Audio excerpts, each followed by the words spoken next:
This one, again, as I said, is a leakage channel, but they can come in another form. If we look at this channel, it clearly has what look like elevator doors in the interior, in the middle of it. It's a gated ion channel. It can be opened or closed. It can change its conformation, which is pretty typical of proteins. They can change their conformation because they're held together in no small measure by hydrogen bonds, which are individually weak and transient. Now, like leakage channels, gated channels are also specific, but they're also categorized by the mechanism that controls the gate. We typically talk about three types of gated channel. This first one is what's called a voltage gated channel because it's going to open or close in response to changes in electrical charge. That kind of makes sense. Again, weak transient electrical hydrogen bonds hold it together. And so if we apply a substantial change to the electrical charge around this protein, like that, you can see the gate opens, and as soon as it does, this voltage-gated potassium channel lets potassium diffuse through. That's one type of gated channel.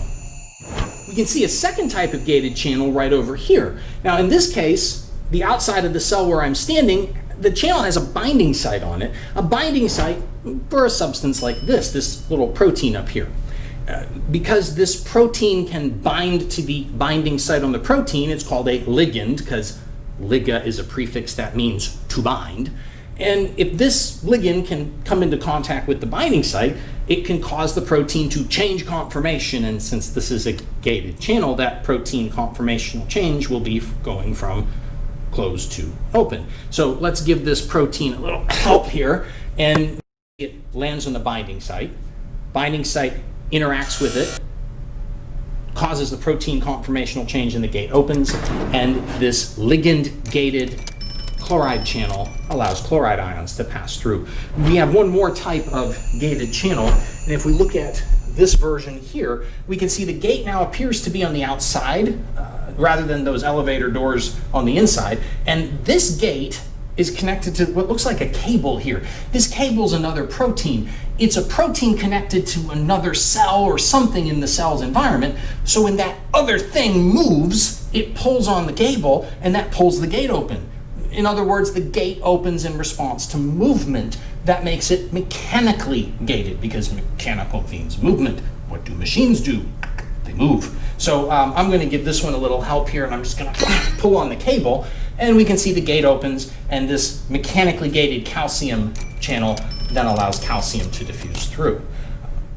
All right, so the essence of what we just saw is basically the same idea as with leakage channel proteins, in that the substances move passively through a diffusion process from high to low concentration through the membrane using the channels. And with the gated channel proteins, it's simply a question of, does the gate open or close in response to changes in electrical charge around it, voltage-gated channels, physical movement of the protein, mechanically gated channels, or due to a chemical signal binding to and changing the shape of the protein, ligand-gated channels. But one final note I want to throw at you here. I hope you notice both in this video and in part one, all the particles that I've discussed in every single case were ions.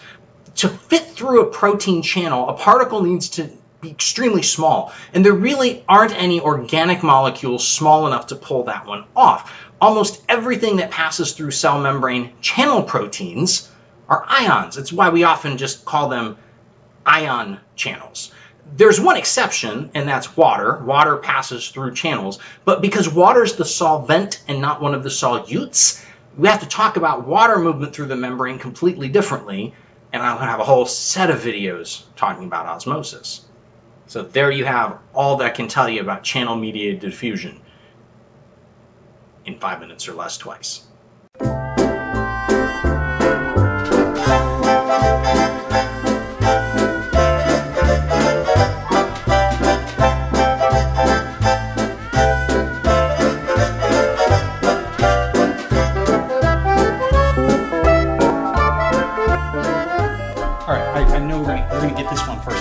Feeling a good one. You ready? Okay, here we go. Hey, this is Professor S, and if you enjoyed that video, here's a couple others you may find useful. And don't forget, hit the button to subscribe so you don't miss anything that I post as it comes out. What are you laughing about? That was a good take. We may have to redo that take. Redo it? Why? Because you laughing? No, your fly was down the entire take.